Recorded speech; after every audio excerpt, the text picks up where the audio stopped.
하나님 말씀 마가복음 6장 30절에서 44절입니다. 사도들이 예수께 모여 자기들이 행한 것과 가르친 것을 낱낱이 고하니 이르시되 너희는 따로 한적한 곳에 와서 잠깐 쉬어라 하시니 이는 오가는 사람이 많아 음식 먹을 겨를도 없음이라.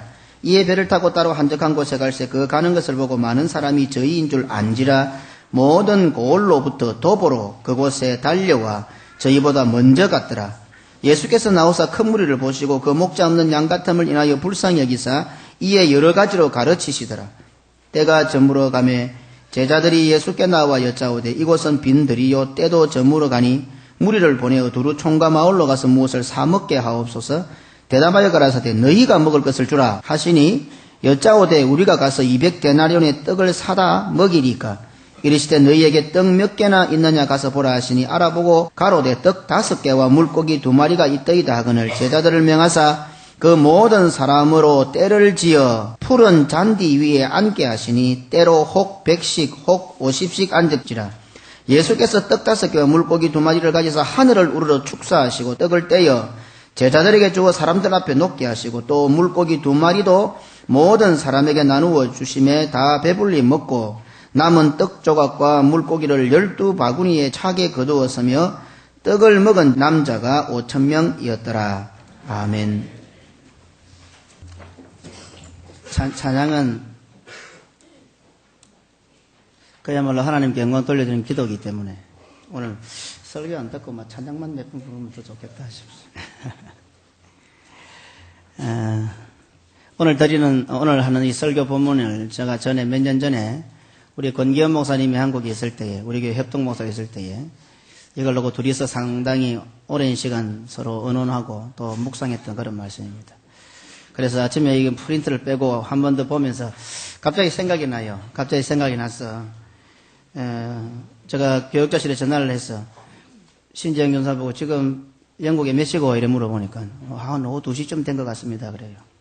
그래서 전화를 냈습니다. 전화 좀 내가지고, 한참 전화를 하고, 그래, 너가 지금 오후 2시제 이라니까 새벽 2시입니다. 이래요. 야, 신조사가 오후 2시라던데 어째 목사님 밑에는 다 돌대가리들만 있습니까?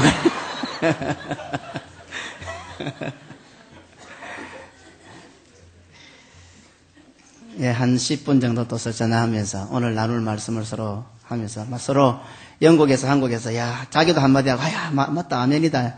아이고, 목사님 아멘입니다. 맞습니다. 둘이서 그런 시간을 잠시 가졌습니다. 이제 한 소리 둘째 딸 낳았거든요. 예, 한 소리가 이제 잘 크고 있다고 합니다. 그래서 참 하나님의 말씀을 가지고는 이렇게 먼 곳에 영국과 한국에 있으면서도 서로 아멘이 되고 또 짧은 시간이지만 말씀으로 은혜가 되고 참 위로가 된다 하는 것을 느끼게 되었습니다. 지난 시간이 계속해서 초대교회 성도들 박해를 받아 흩어졌던 자들이 피난길을 갔지만 그 피난길 위에서 하나님의 말씀을 나누게 될 때 진정한 위로를 받았던 것처럼 오늘 우리 성도들이 이 땅에 살면서 진정한 위로를 누리게 되는 그것이 무엇인지를 깨닫게 하는 그것이 실제로 초대교회 성도들에게만 있는 것이 아니라 우리들에게도 동일하게 오늘 이 현실 속에서도 있을 수 있다는 것을 보여주는 것입니다. 오늘 함께 모여서 우리가 인생 피난길을 가고 있는데 이 주일에 함께 모여서 예배드림으로 바로 이 자리가 진정한 위로의 자리가 되고 진정한 안식과 평강을 누리는 그런 자리가 되는 것입니다. 오늘 주님에 나온 모든 성도들 이와 같은 하나님께서 주시는 은혜와 위로와 평강이 풍성히 마시기를 주님의 이름으로 축원합니다. 제가 지난 금요일 저녁에 오늘 드리는 말씀에 대해서 몇 가지 질문을 던져놓았습니다. 이 오병이어의 진정한 의미가 무엇일까? 왜 성경에서 오병이어의 역사를 기록했을까? 정말 우리가 일반적으로 생각하듯이 가난한 자, 배고픈 자에게 예수님께서 먹을 것을 주신 사건일까? 기적을 일으켜서 먹이게 하셨던 사건일까? 떡 5개와 물고기 2마리로 남자만 5,000명을 먹이고 12바구니가 남게 하는 큰 기적 능력을 나타내실 수 있는 예수님인 것을 보여주려고 그랬을까? 둘째로는 왜 제자들을 파송하셔서 제자들이 나가서 병자를 고치고 귀신을 쫓아내서 그래서 많은 사람들이 몰려와서 오병이의 역사가 일어나게 되었는데 독특하게 그 중간에 세례요한의 죽음을 기록하고 있을까? 자, 질문을 던졌습니다. 그리고 제자들에게 예수님께서는 잠시 한적한 곳에 가서 쉬어라 이라셨습니다. 음식 먹을 시간이 있을 정도로 사람들이 많이 찾아오기 때문에 잠시 나가서 쉬어라. 제자들이 쉬러 갔는데 사람들은 이미 다 알고 도보로 달려와 그곳에 모든 고을에서 달려와 가지고 때를 지어 모여 있었습니다. 제자들이 쉬러 간 그곳, 한적한 그곳, 광야 그곳에 오병이어의 기적이 일어났습니다. 쉬는 것과 안식하는 것과 오병이어와 어떤 관계가 있는가 질문을 던졌습니다. 그리고 목자 없는 양 같다는 이런 의미가 무엇일까? 오늘 사람들이 많이 몰려왔는데 예수님께서는 목자 없는 양 같음을 인하여 불쌍히 여기셨다 이렇게 표현하고 있는데 그 의미는 또 무엇일까? 그리고 구체적으로 사람들을 100명씩 50명씩 둘러앉게 만들고 번거롭게 제자들에게 떼어주어서 제자들로 하여금 나누어 주게 한 이유는 또 무엇일까? 이런 질문들을 제가 던져놓았습니다. 이런 골격을 가지고 오늘 설교를 들어보시면 이해하기가 쉬울 것 같습니다. 본문은 우리가 매우 잘 알고 있는 오병이어의 기적, 떡 5개와 물고기 2마리로 남자 5,000명을 먹이시고 12바구니를 남게 하신 기적에 대한 기사입니다. 우리는 일반적으로 이 오병이어의 기적을 예수님께서 가난하고 배고픈 사람들을 불쌍히 계셔서 먹을 것을 주신 것으로 이해합니다. 또한 조금 더 신앙생활을 오래 했다거나 신앙적인 관점을 갖고 있는 사람이라고 한다면 믿음으로 살아가는 성도들에게 세상의 방법을 초월하여 함께 하시고 복 주시는 하나님의 능력으로 이해합니다. 오늘 저는 이러한 우리의 일반적인 생각이 구원의 말씀인 오병이어에 대하여 얼마나 우리 주관식이며 얼마나 인간적이고 세상적이었던가 하는 것을 밝히고자 합니다. 하나님의 말씀을 읽어놓고 그것을 우리와 세상의 관점으로 풀어버릴 때에 얼마나 하나님의 의도와 하나님의 뜻과는 거리가 멀어져 가는지를 고발하고자 합니다. 하나님의 말씀인 성경에 기록된 내용을 접해놓고서도 그것을 나와 세상의 입장에서 풀고 적용해버리니 성경을 통해서 하시고자 하는 하나님의 뜻과는 전혀 상관없는 결론을 내리고 생활을 한다는 겁니다. 그래도 성경을 읽었고 성경을 해석하여 성경대로 산다고 주장하며 그래도 스스로 신앙이 좋은 것으로 착각하며 한평생 살아갈 수가 있다는 것을 지적해 주기 위함입니다. 오늘 제목으로 삼고 있는 말씀 하나만 자세하게 살펴보아도 그것은 금방 드러납니다. 큰 무리를 보시고 목자 없는 양 같음을 인하여 불쌍히 여기사, 오늘 제목이 그렇습니다. 목자 없는 양 같음을 인하여. 이 말씀이 정말 예수님께서는 이 세상살이에서 가난하고 배고픈 자를 불쌍히 여기신다는 의미겠습니까? 목자 없는 양같이 불쌍해 보여서 오병이어라는 기적을 일으켜 이 사람들에게 흙이 배를 채워주셨겠느냐 하는 의미입니다. 예수님께서 이러한 생각을 하시기까지의 성경 본문의 전개 과정을 살펴보십시다. 예수님께서 불쌍히 여기시는 이 큰 무리들은 과연 누구입니까? 오늘 본문 6장 33절에 보면 그 가는 것을 보고 많은 사람들이 저희인 줄 안지라 모든 고을로부터 도보로 그곳에 달려와 저희보다 먼저 갔더라. 모든 고을로부터 도보로 달려온 사람들, 왜 이들이 이렇게 모여들었습니까? 큰 무리가 이렇게 모여들게 된 이유는 오늘 설교 본문의 바로 앞부분에 나옵니다. 물론 본문 바로 앞에 있는 기록은 세례 요한의 죽음에 대한 기사입니다. 하지만 오늘 본문은 그 앞에 나와 있는 세례 요한의 죽음의 기사 바로 앞에 나와 있는 제자들을 파송하시는 기사와 연결되는 부분입니다. 예수님께서 제자들을 파송하시고 그 다음에 그 결과로 오병이어가 일어났는데 그 틈바구니로 세례 요한의 죽음의 기사가 지금 끼어서 기록되어 있다 이 말입니다.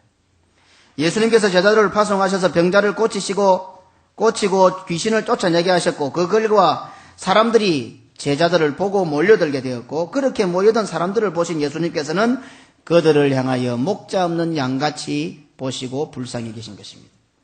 그리고는 그들에게 예수님께서 오병이어의 기적을 일으켜 주셨습니다. 그러니 제자들을 파송하시는 것과 오병이어의 기적이 연결되는 기사인데 그 사이를 비집고 세례 요한의 죽음이 느닷없이 등장하여 기록되고 있는 것입니다.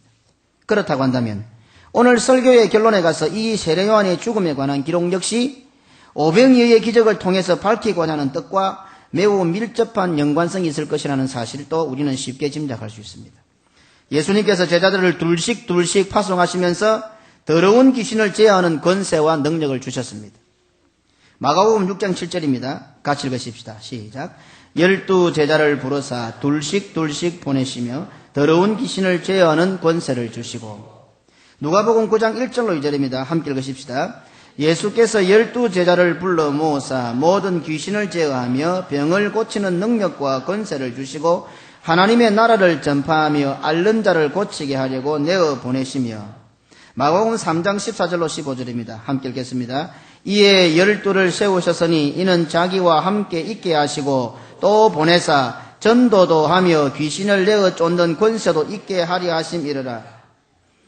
오늘 예수님께서 제자를 보내시면서 전도하러 보내시면서 권세와 능력, 병자를 고치고 귀신을 쫓아내는 권세와 능력을 주셨습니다. 예수님으로부터 파송받은 제자들은 나가서 하나님의 나라를 전하며 복음을 전하고 귀신을 쫓아내고 병자를 고쳤습니다. 마가복음 6장 12절로 13절입니다. 함께 읽을까요? 제자들이 나가서 회개하라 전파하고 많은 귀신을 쫓아내며 많은 병인에게 기름을 발라 고치더라. 아멘.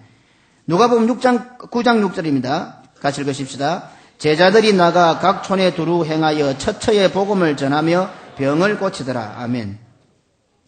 제자들이 파송을 받아 나가서 복음을 전하고 귀신을 쫓아내고 병을 고쳤는데 그 결과로 제자들은 유명하게 되었고 그 제자들의 얼굴을 알아본 사람들이 지금 몰려들게 된 것입니다. 그런데 성경은 독특하게 이와 같은 일들이 있고 난 이후에 성경은 예수의 이름이 드러났다고 기록하고 있습니다. 마가복음 6장 14절입니다. 이에 예수의 이름이 드러난지라.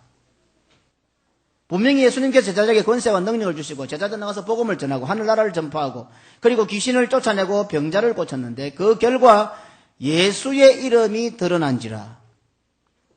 오늘 우리 교회와 또 저와 우리 장로님들과 집사님들과 권사님들 혹은 모든 성도들이 어떻게 살아야 하는지를 깨닫게 하는 부분입니다.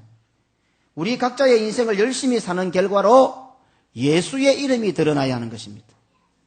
제자들이 열심히 사명 감당했는데 예수의 이름이 드러나더라 이 말입니다. 특히 한 해를 마무리하는 시점에서 과연 무엇이 나의 성공과 실패의 기준입니까? 오늘까지 살아오면서 내 인생을 돌아볼 때에 내가 성공했는가 실패했는가를 가늠하는 기준이 무엇입니까? 잘 사셨습니까? 연세 많으신 분들은 6.25를 지나고 일제시대를 지나고 보릿고개를 지나고 수많은 염려와 걱정과 어려움들이 있었지만 그때마다 잘 지내오셨고 그래서 잘 사셨습니까? 그 잘 산 것으로 예수님의 이름이 얼마나 드러났습니까? 만약에 없다고 하면 아무리 잘 살았어도 그 사람은 실패입니다. 오늘까지 살면서 전혀 염려 근심 걱정도 없고 자식도 잘 되고 좋은 직장 가고 돈도 많고 전세방 살다가 좋은 집 사고 두 채 사고 세 채 사도 그 사람 실패 인생이에요. 그거는 세상 사람들이 말하는 성공이에요. 예수 믿는 사람은 그것 가지고 성공했다고 말하지 않습니다. 박사학위 10개 가지고도 그건 성공 아닙니다. 어렵고 힘들게 사셨습니까? 하지만 예수 그리스도와 복음과 교회와 사명을 위하여 최선을 다하신 것 같습니까? 예, 성공하셨습니다. 사는 것도 어려웠고 사명도 감당 못했습니까? 정말 안타깝고 불쌍한 인생입니다. 내년부터는 오늘 이후부터는 그렇게 살지 말아야 합니다. 100년도 안 되는 우리 인생에 특히 구원받은 우리 성도들에게 있어서 성공과 실패의 결정적인 기준이 무엇이며 결정적인 분기점이 무엇입니까? 세상 사람도 이래 살아도 저래 살아도 한평생인데 산임의 거미줄을 치겠나 하고 살아가고 있는데 과연 우리의 인생에 특별히 성도들인 우리의 인생에 성공과 실패의 기준이 뭐냐 말입니다. 그것은 예수님의 이름을 드러내었느냐 아니냐입니다. 더 쉽게 표현해 볼까요? 오늘까지 살아가면서 내가 교회와 가까워지고 있습니까? 멀어지고 있습니까? 예배와 가까워지고 있습니까? 멀어지고 있습니까? 지금 무슨 일을 하고 있습니까? 그 하는 일이 교회와 멀어지게 만들고 예배와 멀어지게 만들면 그거 잘못된 겁니다. 분명히 명심하십시오. 대단히 좋아 보이고 대단히 멋있어 보이고 무지개 꿈을 꾸게 만들고 파라다이스가 건설될 것 같지요. 그러나 그 일이 지금 내 인생에 내 삶에 교회와 멀어지게 만들고 성도와 멀어지게 만들고 예배와 멀어지게 만듭니까? 당장 집어치우십시오. 그거 성공하는 거 아닙니다. 주님께서 내가 이것이 없어서 네 일을 부른 줄 아느냐 이렇게 물으실 것입니다. 예수의 이름이 드러났지만 그 일을 감당했던 제자들 역시 유명해졌고 그래서 그들이 정신없이 바빠지게 되었습니다. 예수의 이름이 드러났다고 해서 제자들은 아무것도 아닌 게 아닙니다. 우리가 열심히 사명 감당할 때에 예수의 이름이 드러나고 하나님께 영광 받으십니다. 그러나 제자들도 매우 유명해졌습니다. 우리에게 존귀의 관을 세우십니다. 이것이 하나님의 법칙입니다. 우리가 존귀해지려고 우리 이름 드러내려고 열심히 해서 하는 것이 아니라 오로지 교회와 복음과 사명을 위해서 열심히 살다 보면은 하나님께서 영광을 받으시고 우리를 존귀의 관을 세워주시는 겁니다. 이게 믿음과 신앙생활의 원리인 겁니다. 그래서 제자들을 찾아오는 사람들로 인하여 밥을 먹을 시간이 없을 정도가 되었습니다. 예수님께서는 제자들에게 따로 한적한 곳에 가서 쉬어라 라고 말씀하셨던 것입니다. 마가복음 6장 31절입니다. 같이 읽으십시다. 이르시되 너희는 따로 한적한 곳에 와서 잠깐 쉬어라 하시니 이는 오가는 사람이 많아 음식 먹을 겨를도 없음이라. 그래서 예수님과 제자들이 배를 타고 한적한 곳으로 가게 되었는데 그것을 보았던 사람들이 모든 고을로부터 도보로 그곳에 달려와 먼저 가 있게 된 것입니다. 제자들이 배를 타고 가는 것을 보고 저 사람들이 병자를 고치고 저 사람들이 귀신을 쫓아냈거든요. 그러니까 고을고을마다 사람들한테 서로 수소문해가지고 배보다 먼저 도보로 달려서 그곳에 가 있었던 것입니다. 오늘 제가 예배드리러 딱 올라오는데 할머니 한 분이 탁 올라오시면서 아이고 목사님 하필이면 참 잘 만났지 그분이. 목사님 차가 나가지고 내가 택시 타고 왔어요. 그래요. 달려온 것 같은 느낌이 안 듭니까? 시간 맞추었어. 1, 2분을 놔두고. 교회차를 기다리다가 아마 교회차를 놓치시는가 봐요. 택시를 타고 팍 오셨어요. 오늘 주일 예배는 그와 같은 것입니다. 사람들이 이곳 저곳에서 모든 고을에서 도보로 급하게 달려서 제자보다 먼저 와 있더라. 예수님과 제자들이 쉬러 한적한 곳으로 가시는데 어떻게 알았는지 아직 배가 도착도 안 했는데 수많은 사람들이 먼저 그곳에 가 있다는 부분도 우리들에게는 궁금증을 유발시키고 있습니다. 물론 이 궁금증은 오늘 설교의 핵심이 됩니다. 그러니 성경에 궁금증을 자아내게 하는 부분이 있다고 하면 그것은 기록에 오류나 잘못이 있다거나 그냥 읽고 몰라도 넘어가도 되는 부분이 아니라 매우 중요한 의미가 내포되어 있음을 알고 성경 말씀을 확실히 먼저 믿고 신뢰하는 자세를 가져야 합니다. 내가 이해 못한다고 해서 내가 잘 모르겠다고 해서 성경을 평가절하한다거나 성경 기록이 잘못되었다라고 혹은 그것도 저것도 싫으니까 그냥 읽고 지나가 버리라 이렇게 해서는 안 된다는 말입니다. 성경은 하나님의 말씀으로 믿고 하나님의 말씀으로 신뢰하고 일단은 그렇게 우리가 접근에 들어가게 될 때 우리에게 더 많은 은혜와 깨우침이 주어진다는 사실입니다. 그럼 이상과 같은 병을 가지고 오늘 설교 제목에 얽힌 부분부터 풀어보십시다. 수많은 사람들이 이렇게 해서 모여들었습니다. 그러고 보면 그들이 가난하고 먹을 것이 없어서 이곳에 모였던 자들이 아니지요. 지금 이 오병이의 역사가 일어났던 기적이 일어났던 그 장소에 모인 사람들은 가난하고 먹을 것이 없어서 모였던 자들이 아닙니다. 그들은 예수님과 제자들이 병을 고치고 귀신을 쫓아내는 권세와 능력을 보았고 그것 때문에 모든 고을에 소문이 났고 그래서 수많은 사람들이 몰려들게 된 것입니다. 그냥 겨우 밥 한 끼 정도 아닙니까? 굳이 배가 고프면 돌려보내서 집에서 먹고 내일 다시 오라고 하면 될 거 아닙니까? 병이 낫고 귀신을 쫓아내는 능력을 체험하는데 한 끼 정도 굶으면 어떻습니까? 사흘도 금식을 하고 40일도 금식하는데 지금 내 눈앞에서 병이 낫고 귀신을 쫓아내는 능력이 일어나고 있는데 한 끼 굶는 그것이 뭐 대수입니까? 아니 금식을 하면 더 의미가 있지 않습니까? 어떻습니까?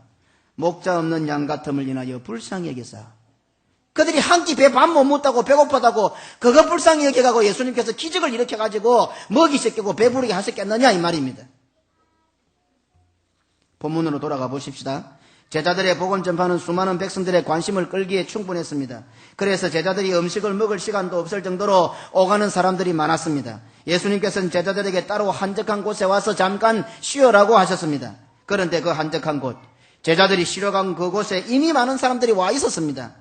그렇게 몰려온 사람들을 보신 예수님께서는 목자 없는 양 같음을 인하여 그들을 불쌍히 여기셨고 그래서 그들에게 여러 가지로 가르치셨다라는 말씀을 주고 있습니다. 마가복음 6장 34절입니다. 함께 읽으십시다. 예수께서 나오사 큰 무리를 보시고 그 목자 없는 양 같음을 인하여 불쌍히 여기사 이에 여러 가지로 가르치시더라. 아멘. 제자들을 알아본 사람들이 많이 몰려왔습니다. 제자들이 쉬러 간 그곳에 안식하라고 한 그곳에 이미 사람들이 와 있었습니다. 그 사람들을 보시고 예수님은 목자 없는 양 같음을 인하여 불쌍히 여기시고 여러 가지로 가르치신 것입니다. 그러니 제자들이 쉬는 장소, 다시 말해서 성경에는 한적한 곳, 또 영어 성경이나 원문에 보면은 광야 이렇게 기록되어 있습니다. 이 장소와 목자 없는 양 같은 사람들이 몰려온 장소와 오병이어의 기적이 일어난 그곳과 예수님께서 여러 가지로 가르치신 그 장소, 그 곳과 같은 곳이라는 것을 우리가 쉽게 알 수 있습니다. 더 엄격히 말하면 제자들이 쉬는 장소와 예수님께서 목자 없는 양 같은 불쌍한 자들을 가르치는 장소, 오병이어가 일어난 장소, 이 모든 것이 한 장소라는 것을 우선적으로 알 수 있단 말입니다. 이와 같은 장소의 의미는 결론적으로 수많은 사람들은 제자를 보고 달려왔지만 그들에게 진정한 쉼, 진정한 안식을 제공하시는 분은 예수님이라는 사실을 깨닫게 합니다. 쉬러 왔습니다. 안식하러 왔습니다. 거기에서 오병의 역사가 일어납니다. 목자 없는 양 같은 불쌍한 자들에게 채워주시는 은혜가 일어납니다. 이제 제자들은 뒤로 빠지고 예수님이 나타나고 있습니다. 그러니 진정한 안식, 진정한 쉼을 주시는 분은 예수님이시라는 것을 우리가 쉽게 그냥 본문을 한 번만 더 읽어봐도 우리 수능시험처럼 고3 정도는 한 번만 읽어봐도 다 알아 이해할 수 있는 그런 부분입니다. 그러니 오늘 본문의 앞뒤 문맥은 예수님께서 가르치시고 오병이어의 기적을 일으키시는 바로 그곳이 진정한 쉼의 장소요 안식의 장소라는 것을 깨닫게 합니다. 본문의 앞뒤 문맥만 간단하게 살펴보아도 흔히 우리가 알고 있는 오병이어의 의미는 본문의 의도와 너무도 많이 달랐다 하는 것을 깨닫게 될 것입니다. 오병이어의 기적은 떡 5개와 물고기 2마리로 배고픈 5,000명을 먹이시고 12바구니를 남겼다는 불가능한 기적을 보여주는 것이 목적이 아니라 배고픈 사람에게 먹을 것을 주는 선행이나 사회 봉사를 나타내고자 함이 목적이 아니라 예수 그리스도로 인하여 주어지는 진정한 안식, 진정한 쉼을 보여주는 사건이라는 말입니다.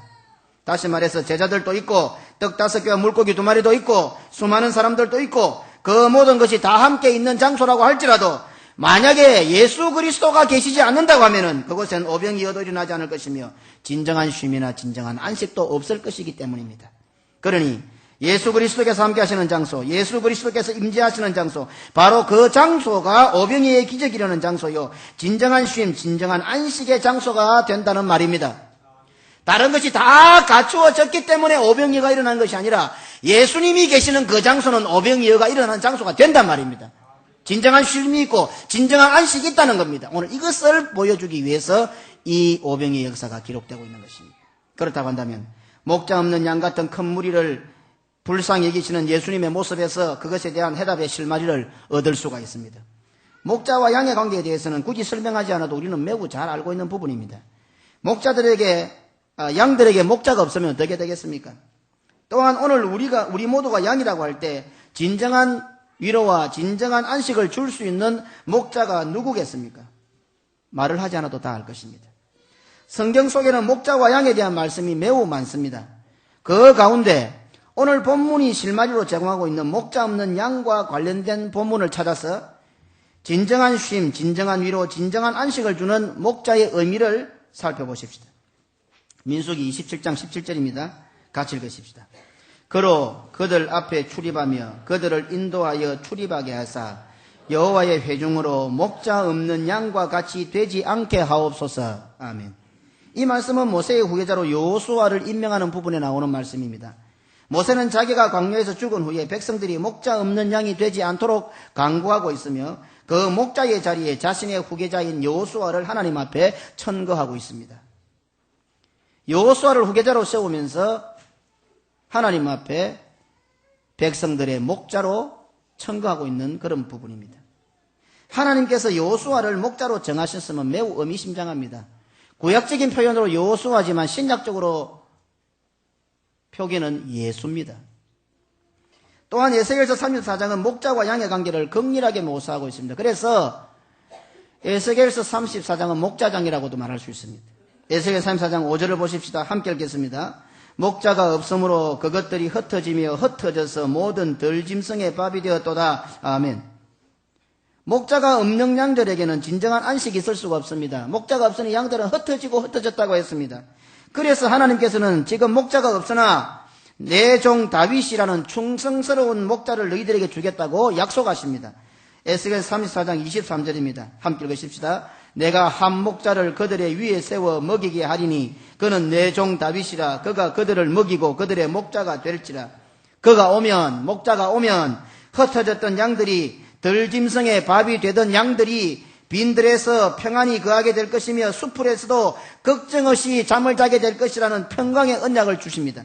에스겔서 34장 25절입니다. 함께 읽겠습니다. 내가 또 그들과 화평의 언약을 세우고 악한 짐승을 그 땅에서 거치게 하려니 그들이 빈 들에서 평안히 거하며 수풀 가운데서 잘지라. 그 목자가 오면은, 그전에는 목자가 없을 때는 양들의 짐승의 밥이 되고 흩어졌지만 이제 목자가 오면은 너희들이 빈들에서도 평안히 자고 숯불 가운데서도 평안히 자게 될 것이다. 그런 때가 오게 될 것이다는 화평의 언약을 주고 있습니다. 다윗을 말씀하시면서 말입니다.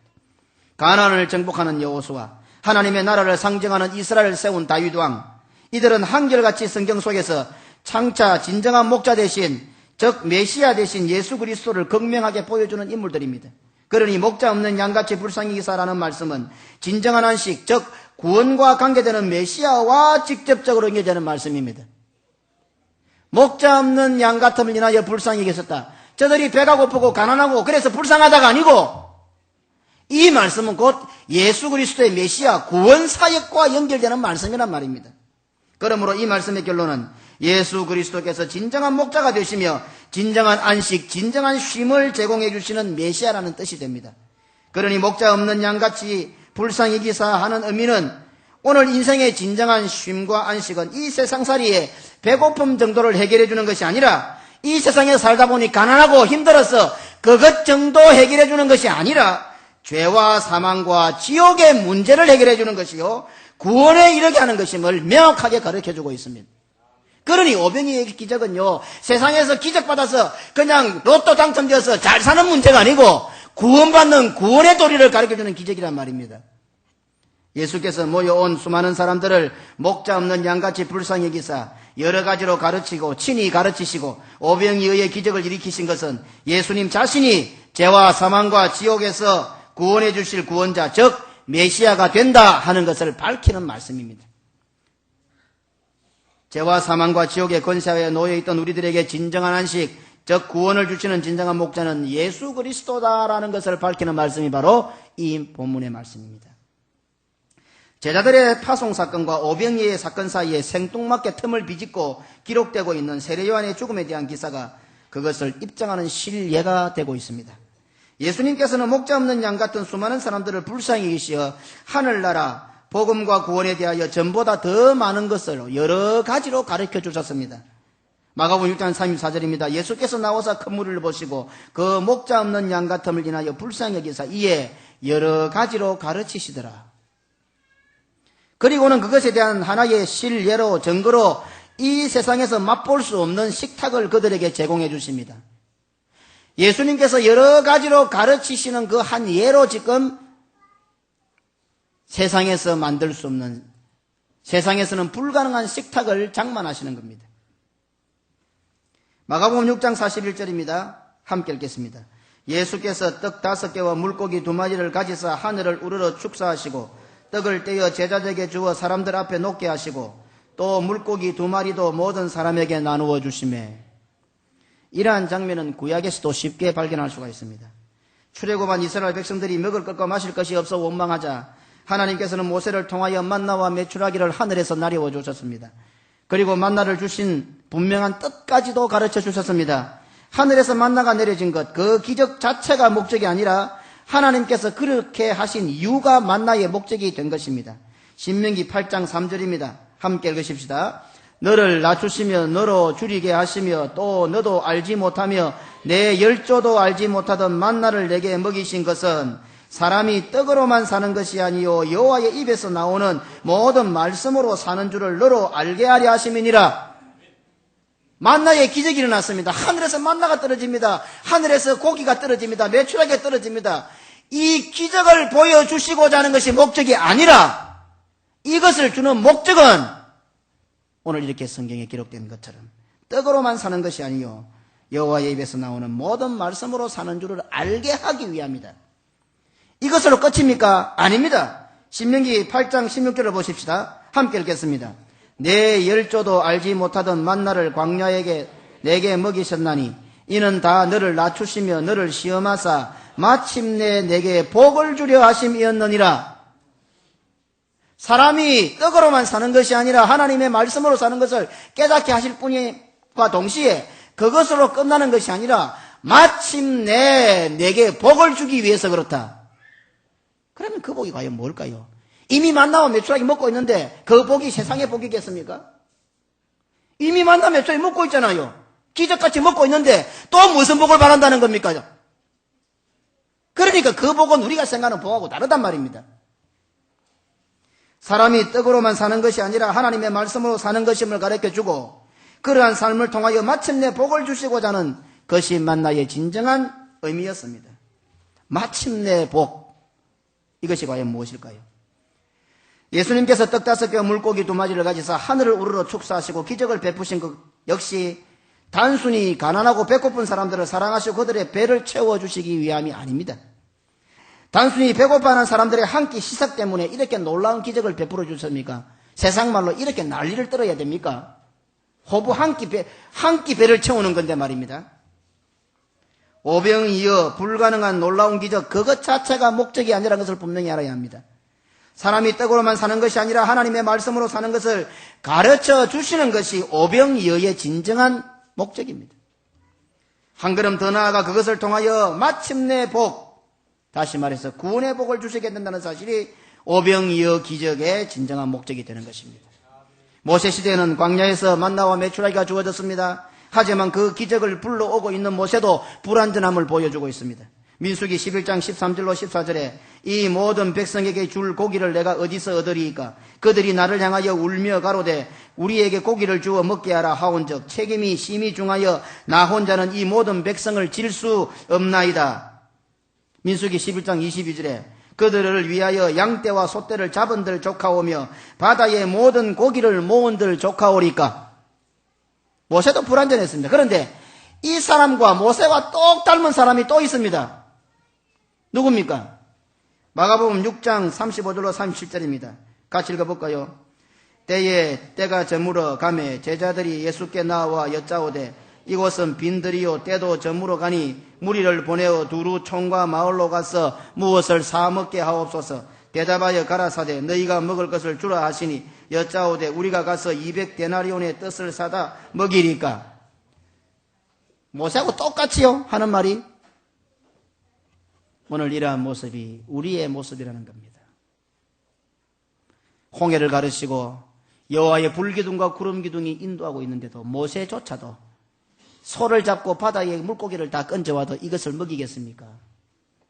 이것이 바로 우리들의 모습입니다. 금방 자기들이 예수님으로부터 능력과 권세를 받아서 자기들이 나가가지고 병자 고치고 귀신 쫓아내놓고도 먹을 것을 주라니까네. 200데나리온이나 돈이 필요하는데 말입니다. 우리가 사올까요? 불경스럽게도 예수님 앞에 달라들고 있는 장면입니다. 우리 모습 아닙니까? 오늘 우리가 어떻게 살아왔습니까? 내가 어떻게 이 자리에 앉아 있습니까? 우리가 어떻게 구원의 복을 받았습니까? 우리는 다 체험하였고 경험한 자들 아닙니까? 우리가 여기 앉아있다는 자체가 오병이의 기적보다 못합니까? 그런데도 무슨 문제만 생기면은 어떻게 생각합니까? 모세처럼 예수님의 제자처럼 그렇게 생각한다는 겁니다. 지금도 그런 염려를 가지고 온 사람들 많지요? 저도 그렇습니다. 목자 없는 양 같은 불쌍한 자들을 위하여 예수님께서는 모세도 이해하지 못했던 예수님의 제자들이 상상하지도 못했던 불가능한 밥상, 기적의 밥상을 차려주셨습니다. 하나님께서 그의 백성들을 위하여 친히 준비하시고 베풀어 주시는 밥상, 식사에 대해서는 굳이 설명하지 않아도 되겠죠. 이제는 우리 교회 한 달 이상만 나왔으면 다 알아듣겠지요. 오늘 처음 나오신 분만 못 알아듣는 거지. 하나님께서 친히 차려주시는 밥상, 이 정도 하면 알아 안 듣겠습니까? 교회 좀 나오신 분들은 더 쉽게 표현해 볼까요? 매주일마다 하나님께서 자기 백성들을 불러 모아놓고 하늘의 밥상을 차려주신다. 무슨 뜻인지 모르겠습니까? 무슨 시간인지 모르겠습니까? 무엇을 뜻하는 것인지를 모르는 성도는 한 사람도 없을 겁니다. 지금 바로 그 식탁의 자리에 앉아 있으면서도 그것을 모른다고 한다면은 이만큼 설명했는데도 못 알아듣는다고 하면은 더 이상 방법이 없습니다. 그 사람은요, 오늘 저녁부터 교회 와서 엎드리십시오. 도무지 무슨 말인지 못 알아듣는 사람은요, 그냥 넘어가지 말고 오늘 저녁부터 교회 와서 엎드리십시오. 직장도 당분간 쉬고 학교도 당분간 나가지 말고 오늘 저녁부터 교회 와서 기도해요. 다른 방법 없습니다. 목숨을 걸고 기도해 보십시오. 그렇지 않으면은 그 사람은 정말 하나님께서 준비하시고 친히 인도해 주시는 영원한 천국의 밥상에 못 앉을지도 모릅니다. 영원토록. 주일 한 번 못 앉는 것이 아니라 이 자리에 앉아서도 그것을 모르는 사람은 장차 하나님께서 차려주시는 영원한 천국의 밥상 자리에 영원히 못 앉을 사람이 될지도 모릅니다. 그렇기 때문에 전혀 이해가 안 되는 사람 오늘 저녁부터 직장도 가지 말고 당분간 쉬고 학교도 당분간 쉬고 금식하고 기도하세요. 그냥 엎드렸어요. 모세 시대는 하늘로부터 만나와 메추라기가 주어졌습니다. 예수님 시대는 하늘을 우러러 축사하심으로 떡 5개와 물고기 2마리로 5,000명을 먹이셨습니다. 오늘 교회 시대는, 오늘 이 시간은 예수님 자신이 친히 하늘 보좌로 내려오셔서, 하늘 보좌로부터 이 자리로 내려오셔서 매주일마다 시행되는 예배 시간을 통하여 자신의 몸과 피를 우리에게 떼어서 먹이시고 마시우시게 합니다. 오늘 설교 이후에 교회될 성찬식은 오늘날 교회에서 실현되는 진정한 오병이어의 기적을 눈으로 우리의 몸으로 확정하는 시간입니다. 원체 우리가 못 믿으니까 너 눈으로 봐라. 옛날에는 모세 시대는 하늘에서 만나와 메추라기 정도가 떨어졌고 예수님 시대는 하늘을 우러 축사해서 떡과 고기를 나누어 주었지만은 오늘 너희들은, 이 교회 안에 너희들은 하나님인 내가, 예수 그리스도인 내가 친히 떡이 되고 잔이 되어 너희들을 먹이고 너희들에게 마시게 될 것이다. 그것을 눈으로 보고 우리 손으로 입으로 확인하는 시간이 성찬제식입니다. 물론 우리가 드리는 예배의 전 시간이 예수님께서 오병이의 기적으로 인하여 실현될 진정한 쉼과 안식을 뜻하는 시간이기도 하지만 말입니다. 사람이 떡으로 사는 것이 아니라는 사실을 하나님의 입에서 나오는 말씀으로 산다는 사실을 성찬식을 통하여 오늘 우리는 깨달아야 합니다. 거기에서 머물러서도 안 됩니다. 이 신령한 오병이어의 기적, 세상에서는 상상도 흉내도 낼 수 없는 천상의 밥상, 하늘의 밥상에 참여함으로써 그리스도와 함께 일으키사 부활하여 구원의 복을 받았음을 확신하는 자리까지 나아가야 합니다. 어떻습니까? 이래도 어디 저 깊은 산골에 영험이 있다는 산속에 어떤 기도원에서 어떤 암자에서 이불에 핏방울이 떨어져서 그리스도의 보혈이 떨어졌다고 소리하면 미혹받고 찾아가겠습니까? 어디에 가면 병이 낫고 어디 가면 귀신을 쫓아낸다고 하는 말에 미혹을 받고 이리저리 휘둘리겠습니까? 아직도. 오늘 예수님은 그런 장소에서 진정한 쉼을 주신다고 말씀하지 않습니다. 예수님의 하나님의 말씀이 있는 예배의 자리에 예수님께서 친히 채우신 한적한 장소, 진정한 쉼과 진정한 안식, 진정한 구원이 있는 천국의 밥상 자리에, 다시 말해서 교회에서 바로 오늘 이 시간 예배의 자리에서 그것을 누리도록 정해놓으신 것입니다. 오늘 이 예배의 자리에서 그것을 누리지 못하면 잘못된 신앙입니다. 오병이어를 통하여 하나님의 의도를 알고 믿음으로 예배에 참사하고 교회 생활하면 귀신도 쫓아내고 병도 낫고 고침도 받습니다. 배부름도 있게 되고 위로와 안식도 누리게 됩니다. 문제는 그것을 목적으로 하고 오니까 그 이것이 일어나지 않는 거예요. 오병이어의 역사가 나에게, 그 기적이 나에게 내 인생에 일어나기를 바라는 마음으로 그것을 목적 삼고 교회 오기 때문에 그 일이 안 일어나는 거예요. 그게 문제예요. 그러니까 믿음이 없는 거죠. 믿음이 대단한 것 같죠. 믿습니다. 나에게도 오병이의 역사가 일어날 줄 믿습니다. 버리 뜯다서 물고기 2마리 내놓고 이것 조합해 봤더니 오병이의 역사를 이렇게 주시옵소서 믿습니다. 믿음 대단히 좋은 것 같죠. 믿음 없는 사람입니다. 그 사람은요. 그게 목적이 아니라는 거예요. 이 세상 100년도 못 사는 짧은 인생에 우리 좀 배불려 주시는 것, 그게 목적이 아니란 말입니다. 천하를 주고도 바꿀 수 없는 구원의 복을 받았다는 사실, 죄와 사망과 지옥의 권세에서 해방되고 저 천국의 백성이 되었고 장차 영원한 하늘나라의 그 천국의 밥상에 둘러앉아 영원히 먹고 마시게 될 그것이 진정한 목적이란 말입니다. 예수 그리스도가 나의 구세주요, 예수 그리스도 그분이 우리의 진정한 구원주다라는 것을 가르쳐 주시는 것이 참 목적이란 말입니다. 그 목적에 따라서 주어지는 것이 오병이의 역사 기적이란 말입니다. 오늘 한국교회가 이 사실을 모른다는 겁니다. 오늘 여기 있는 성도들이 왜 병고치를 못 받습니까? 왜 귀신을 못 쫓아냅니까? 목적을 거기에 두고 있기 때문에 그렇습니다. 한마디로 믿음이 있기 때문에 그래요. 자기는 잘 믿는 줄 알지. 그러나 주님 보실 때 그 믿음 없는 거예요, 그거는요. 한평생 그렇게 사는 거예요, 그 사람은. 믿음 없이. 그러니까 여기서 뭐 있다면 저리 가고, 저기서 뭐 저리 가고, 왔다 갔다 흔들리는 거지요. 말씀을 쫓아 못 간단 말이에요. 모세를 통해 주어진 오병이어인 만나와 메추라기, 예수님을 통하여 주어진 오병이어, 오늘날 교회 속에 예배를 통해 주어지는 오병이어, 어느 것이 진정한 오병이어입니까? 어느 것이 더 놀라운 기적이며, 어느 것이 더 진정한 오병이어의 기적이며, 어느 것이 구원의 복을 명확하게 보여주는 것입니까? 모세 시대의 만나 메추라기처럼 오늘 이 시대에 하늘에서 만나와 메추라기 떨어지면 우리 예수 잘 믿을 것 같습니까? 그 사람 예수 안 믿습니다. 오늘 예수님이 나타나셔서 보리떡 5개 물고기 2마리로 기적을 나타내시면 우리가 예수 잘 믿을 것 같습니까? 안 됩니다, 그거요. 52절에 가보십시오. 예수님의 제자들은 마음이 더 둔하여졌더라. 기적이 일어나면 될 것 같아요. 더 둔해집니다.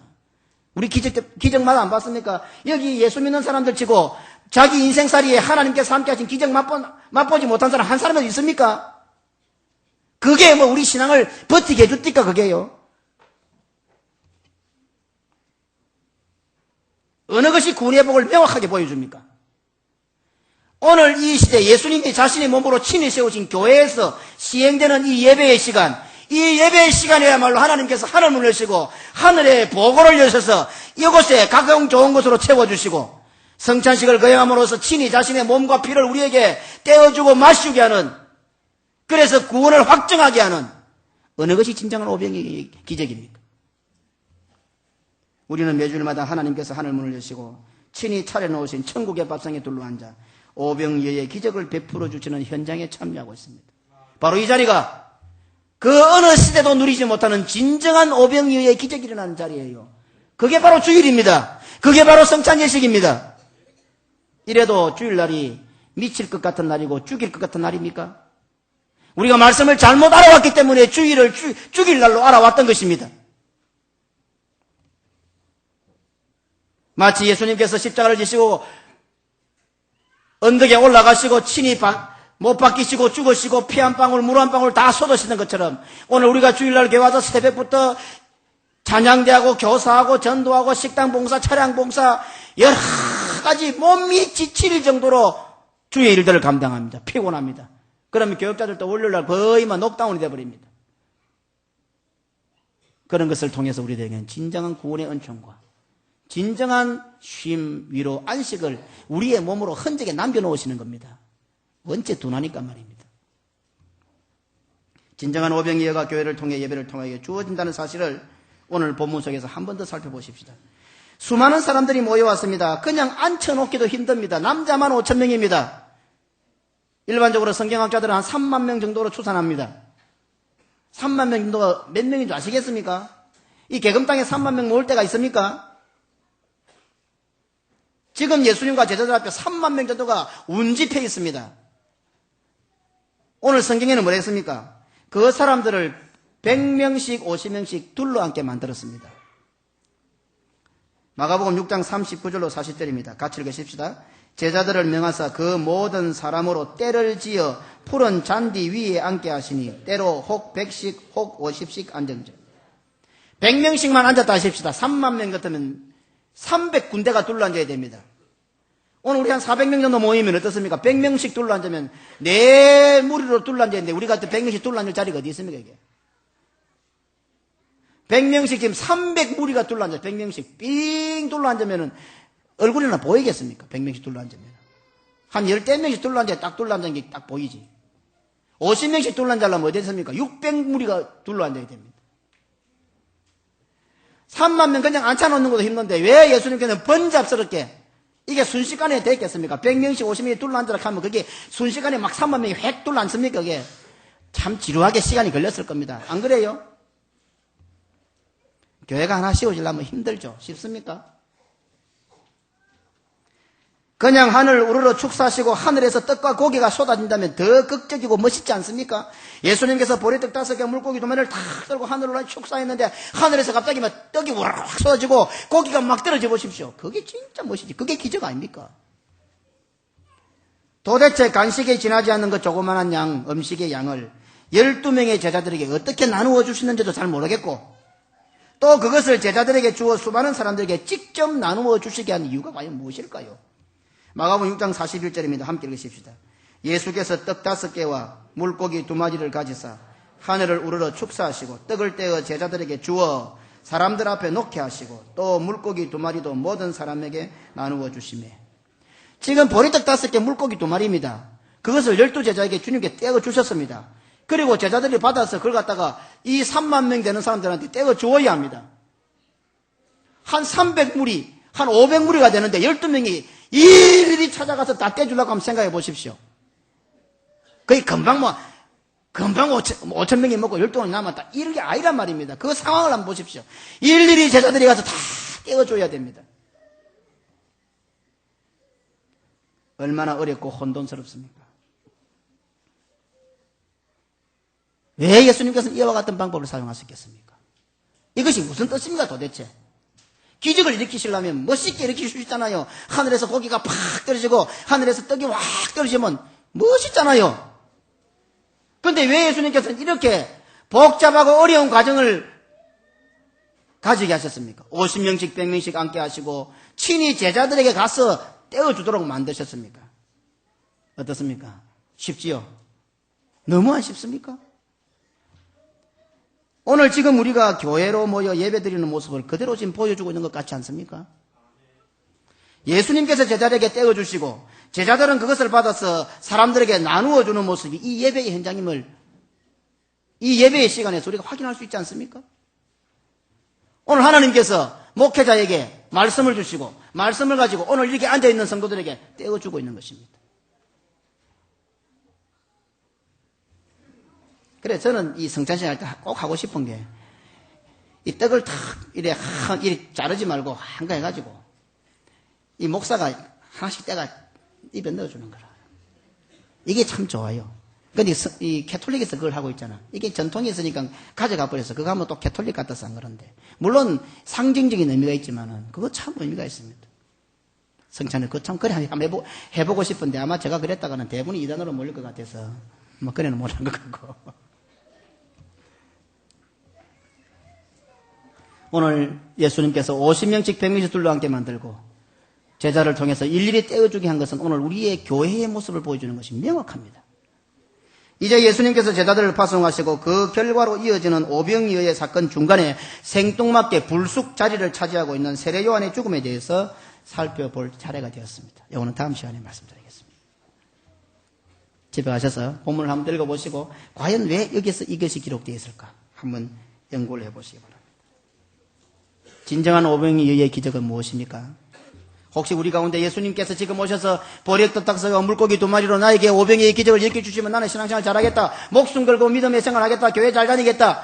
한번 보여달라. 이렇게 생각하시는 사람은 없습니까? 의외로 예수 오래 믿었던 사람들도 그런 생각을 갖고 있단 말이에요.